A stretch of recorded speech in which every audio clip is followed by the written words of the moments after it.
About 2.5 million years ago, our earliest of ancestors roamed across East Africa. About 70,000 years ago, something happened to mankind. Nobody's quite sure what caused the shift. Some people claim our ancestors found magic mushrooms. Whoa, trippy man.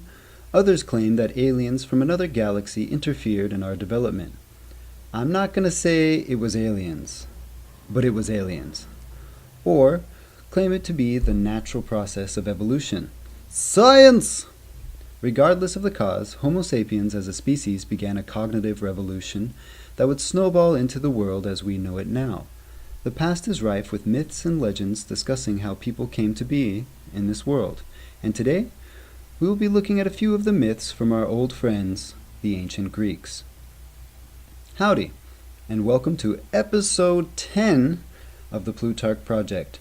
I'm your golden host, Josh Niebert, and today we are delving into the creation of mankind according to the ancient Greeks. Before we get to that, we have a few announcements. First, we'd like to thank all those kind-hearted souls who shared our podcast, articles, and our website.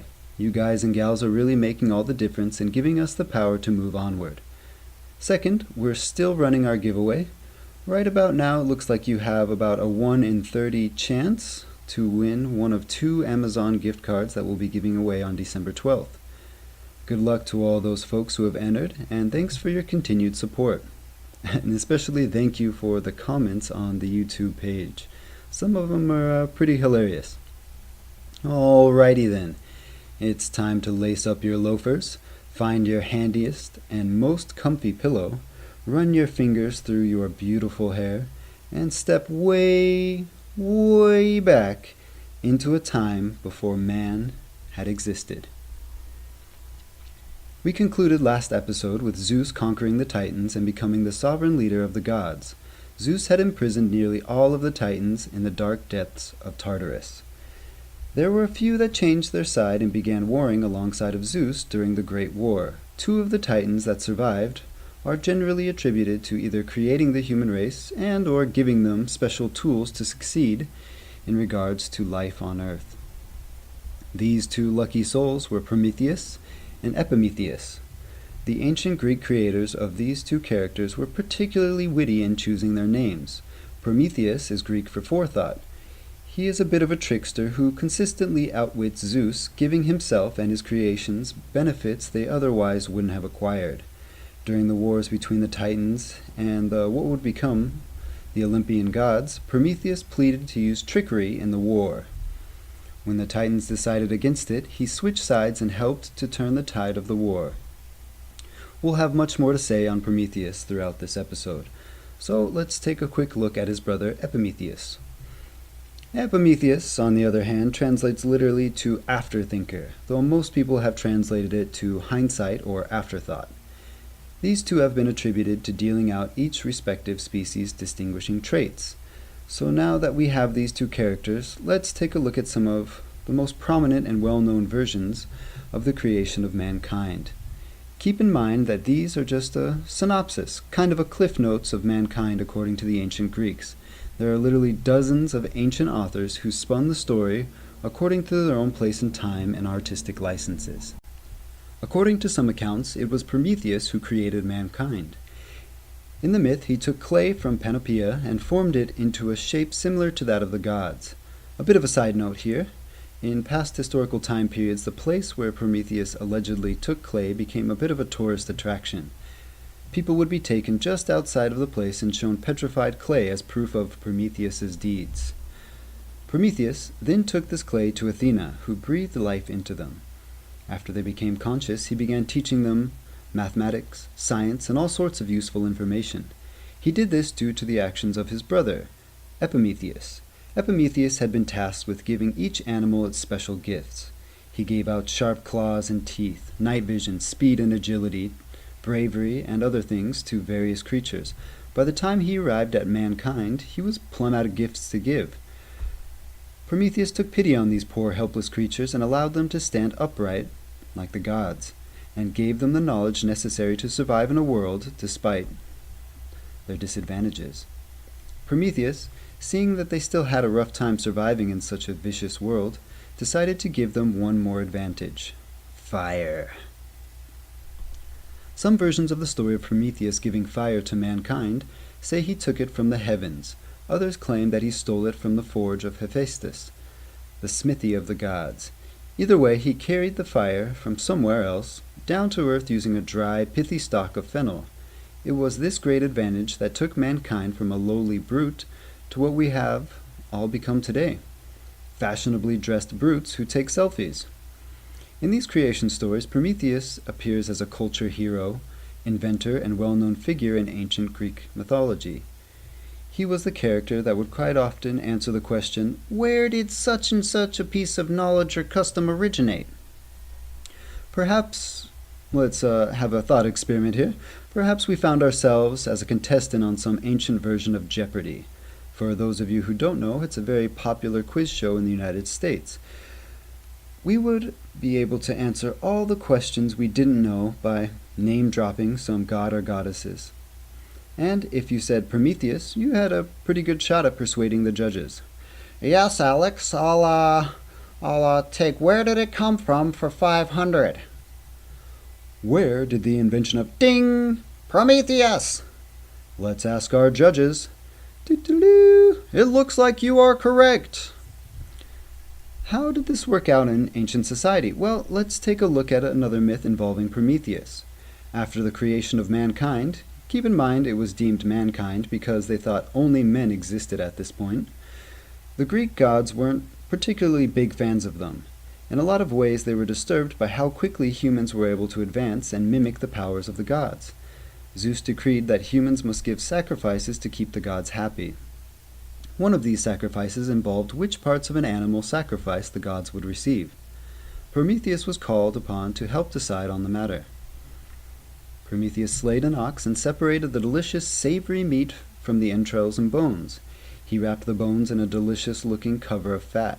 He placed the meat into a stomach, the good meat, and covered it with less than appetizing-looking bits of the ox. The eyes, the guts, all that other good stuff. He then placed both dishes in front of Zeus. Zeus quickly looked them over, without digging into them, of course, and chose the bones wrapped in a savory-looking coat of fat as the sacrifice the gods would receive. He gobbled it up, but was furious to find that inside was mostly bones. The humans were given the best parts of the animal to eat at the sacrificial banquets, while the gods got a bundle of fat and bones. Thank you, Prometheus, for giving us steak. This myth helps to explain why gods were given certain parts of the animal and not other parts. Greek mythology is rife with various social and cultural traditions being attributed to the gods. If any of you have kids out there, you'll know it's not always easy to come up with the answer to their curiosity. Why? Next time that happens, just tell them because Prometheus, or whoever is your go-to Greek god or titan or whatever, made it that way. It should solve the problem. Zeus was furious and plotted revenge upon mankind. We'll come back to this momentarily because it feeds into one of the other popular myths regarding the origin of mankind. In another version of the origin of humans, the Greek gods were the makers of man. They first created man from gold. These creatures were beloved by the gods. The earth gave them everything they needed to live in ease. The fields grew without toil, the flocks managed themselves, and there was no disease or sorrow in existence. When these golden men died, they became pure spirits guarding over the remainder of their kin. This first experiment turned out well, but gold is a precious metal and in limited supply, so they began experimenting with other metals. Silver was next. This group was inferior to the goldmen.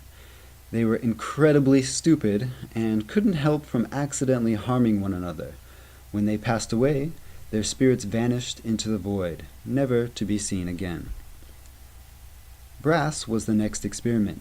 These men were terrible to each other and violent to the extreme. They loved fighting and warring amongst each other. They loved the call of battle so much that they caused their own annihilation. These men were not considered to be a terrible existence. From within their ranks, many heroic figures were born. They were adventurous and brave, and fought magnificent wars amongst each other.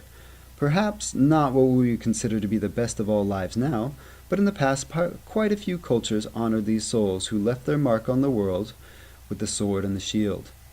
After the last of the brass men had been slain, they finally departed to the Isle of the Blessed, where they lived in bliss forevermore.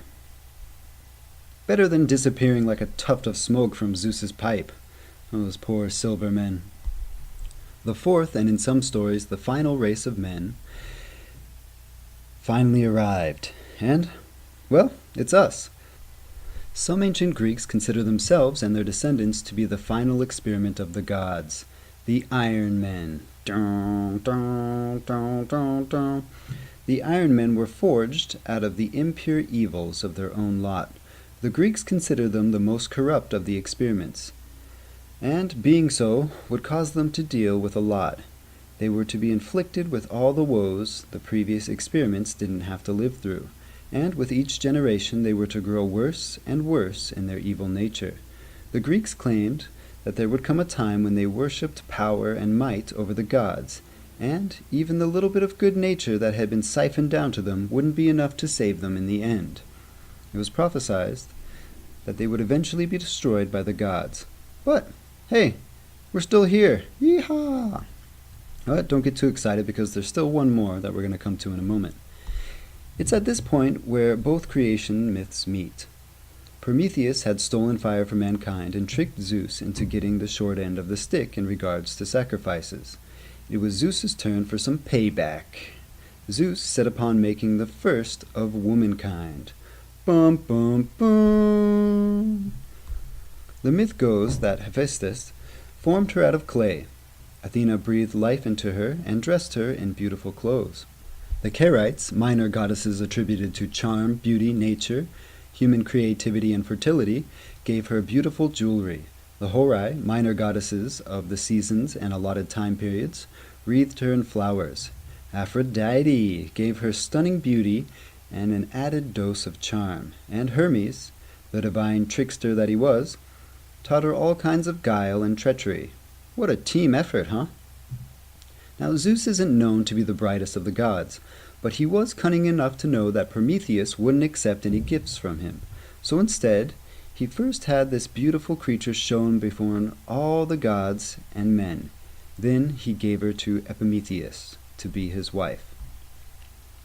Who was this beautiful woman? None other than Pandora, her name meaning the gift of all. Edith Hamilton describes her creation, stating, quote, "From her, the first woman, comes the race of women, who are an evil to men with a nature to do evil," unquote. Now, while I'm sure there are some folks out there that would agree to this notion of all women being evil, let's just thank our lucky stars that this idea has changed over the course of time. At first, Epimetheus was not too keen on accepting this gift from Zeus, but after seeing her great beauty, he gave in and accepted, completely forgetting that Prometheus had forbidden him to accept any gifts from Zeus.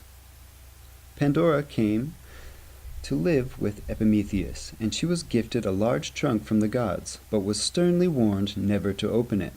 Well, I think most of you know how this story goes already, but for those of you who don't, curiosity got the best of her.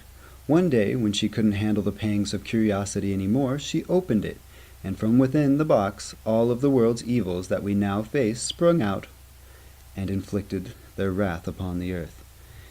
She was only able to keep one thing inside the box: hope.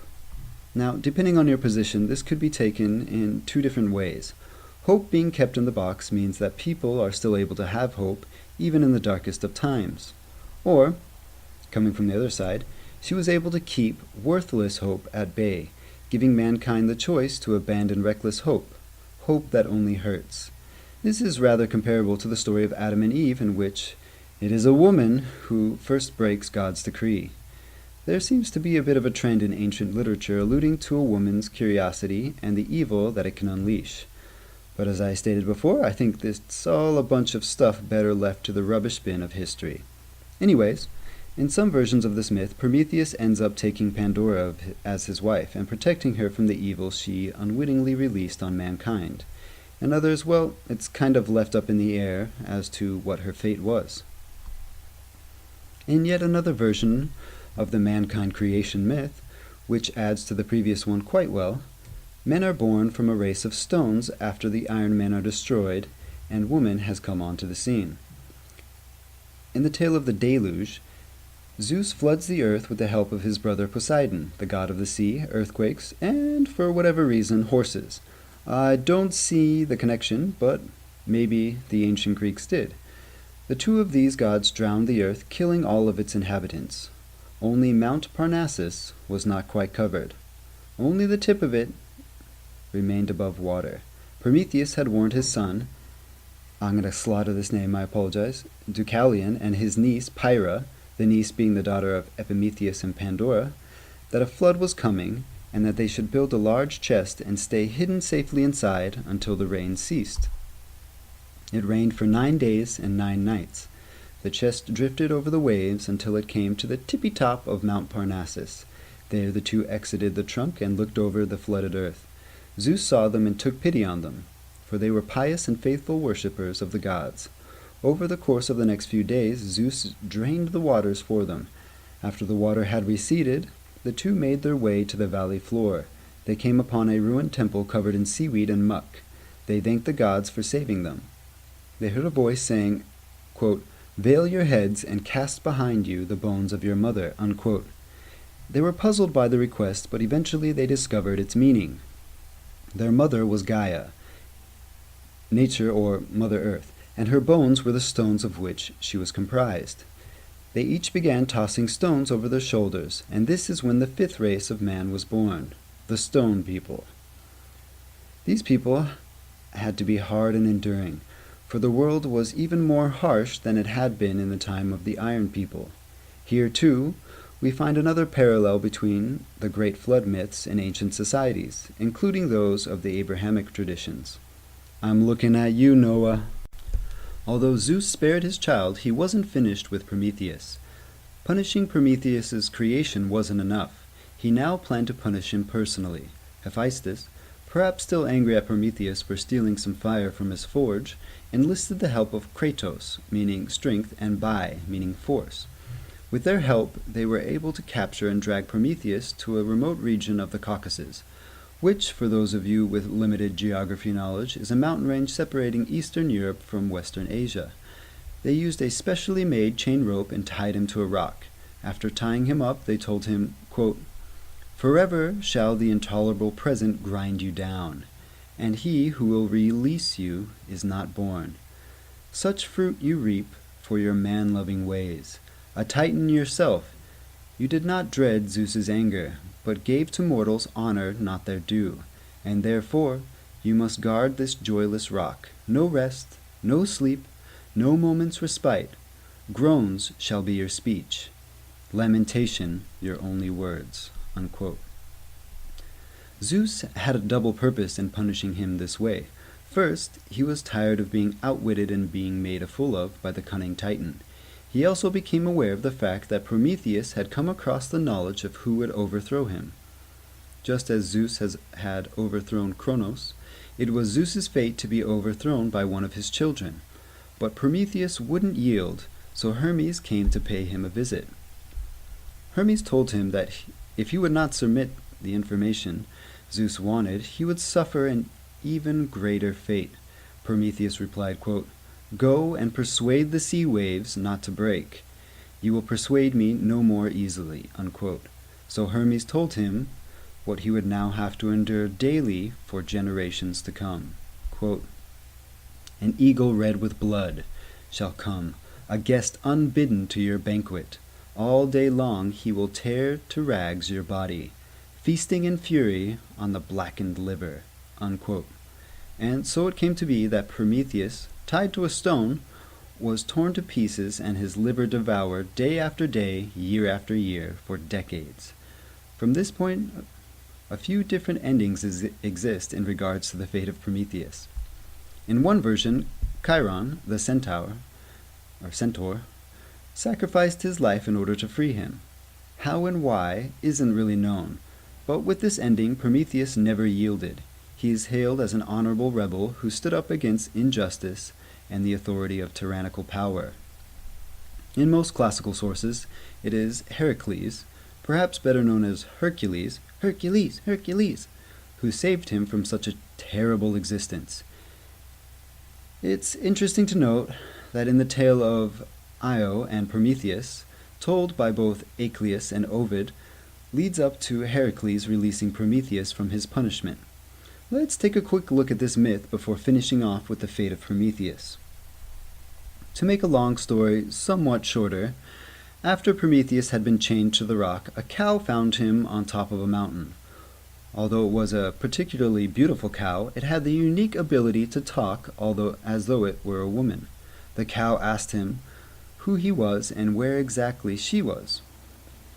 Prometheus knew who she was and spoke to her, quote, "I know you, girl, Inachus's daughter, Io. You made the god's heart hot with love, and Hera hates you. She it is who drives you on this flight that never ends." Unquote. Io had caught the lusty eye of Zeus. Although she refused him, he kept attempting to woo her. In his final attempt, he covered the land with a thick fog, hiding himself and Io in the mist. Hera suspected the reason behind the abstract weather, and began searching the heavens for Zeus. When she couldn't find him, she called off the cloud and found Zeus standing next to a beautiful milky white cow. Hera knew that Io had been changed into the form of a heifer, and asked Zeus to give her this beautiful cow as a present. Zeus, fearing the jealousy of Hera, relinquished the cow. Hera, knowing that Zeus would attempt to reclaim her, had Argus, the 100-eyed giant, watch over her carefully. Zeus then asked Hermes to find a way to kill Argus. Hermes came down from the heavens and took the shape of a shepherd. He played the flute as sweetly as it could be played. Argus, hearing the sound, called him closer and asked if he could play more. At times many of the eyes would close and sleep, but never all of them at once. Hermes talked for ages and ages in the most drowsy and monotonous voice he could muster. Finally, he happened upon the story of Pan, and how he had chased a nymph. When the nymph was just within his grasp, her sisters changed her into a tuft of wild reeds. Pan, declaring that he would still have her, made her into a reed flute. Argus fell into a deep sleep with the conclusion of this tale.